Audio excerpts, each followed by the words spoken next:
Phase 5 for the MCU has officially begun with Quantumania, and we got our first appearance of Kang the Conqueror. Loki Season 2 is now on the horizon for Kang the Conqueror. Quick spoiler alert for Quantumania: if you haven't seen it yet, this will be your first chance to skip ahead in case you don't want to get spoiled with the movie. But a big thing that was awesome about Quantumania that people were really enjoying with the audience reactions and even some critic reaction was that Jonathan Majors did so well in the role of Kang the Conqueror. He'll be playing multiple variants across time and space in different MCU projects over time. The most important thing to wonder is what kind of variants we're going to be getting introduced to. I mentioned in my previous video that we're going to get Immortus, we're going to get Rama Tut, and some form of the Scarlet Centurion. All important characters to the Kang, but obviously not the only variants out there, and even some you got in the post-credit scene were teleporting into that arena of all the Kangs. According to a source from Daniel RPK, linked in an article from The Cosmic Circus, it's expected that Jonathan Majors will be playing his character in 3 different episodes. These 3 episodes probably won't feature those same variants that we saw in the end of Quantumania.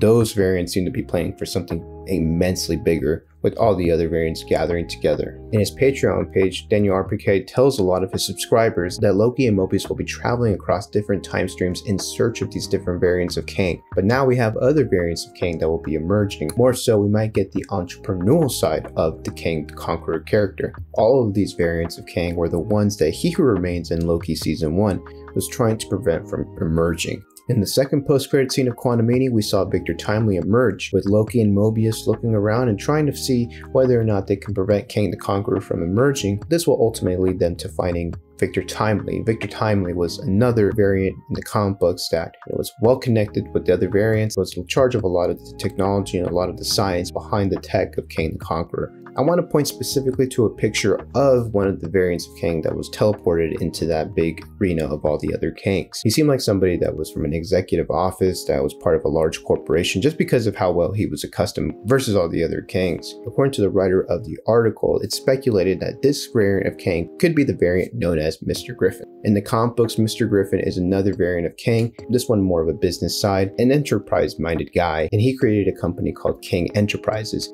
This is one of the biggest companies that exist within the Marvel Comics world. This was another form Kang used to build up his army, to build up his technology, and eventually his time machine. Kang Enterprises would have a huge power vacuum to take out of course, with Stark Industries possibly sunsetting in the MCU world. Just imagine probably a merger between both companies in a buyout scenario. But the main thing to focus probably with all these variants of Kang is, there's a hierarchy, and there's a hierarchy of these variants of Kang, and up at the very top, there's going to be a Prime Kang eventually down the line. I'm not sure if that's going to be the Kang that we saw in Ant-Man The Wasp Quantumania. I'm kind of inclined to believe so because originally in a leaked ending of the script for Quantumania, that Kang was actually supposed to go on and live and escape the quantum realm and emerge into the MCU world, and it was supposed to be Scott Lang and Hope that gets stuck in the quantum realm.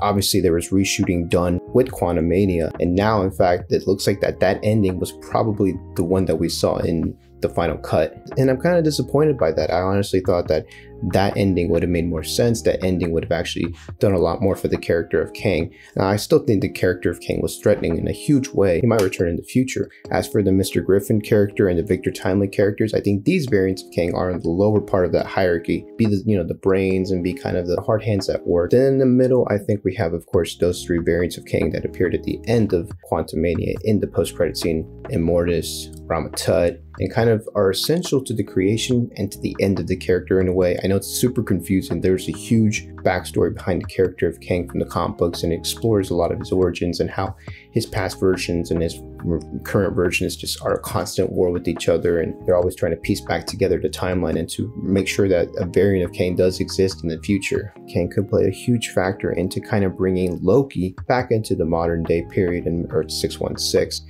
That's what Alex speculates in his article as well. So it's a huge inclination, it's huge speculation on that part, but I'm inclined to believe it too, just because of all the previous setups and the old leaked script that we saw. A lot of moments are supposed to arrive all at once, and I think the emergence of Kang the Conqueror from the quantum realm and Loki arriving from the future into this present day timeline, they're all connected in a way, and it'll be very interesting to see how Marvel will piece it all together. But let me know what you guys think about all this speculation. Let me know what you guys think about this rumor. And are you guys excited for Loki Season 2? We're going to see multiple Kang variants in the show. We're also going to see probably more Sylvie and Loki variants as well. I wouldn't be surprised if we see some other cameos here and there. Just some surprises I'm sure that Marvel Studios would have planned for the show. But let me know what you guys think about all this speculation and the rumor, and let's discuss further. Thanks for dropping by and leaving a like for this video. If you haven't left a comment, go ahead and leave a comment down below. Subscribe for more videos and click that bell to get notified every time I upload a video. And check out some more videos clips on your screen right now. Thanks for watching and have a good one.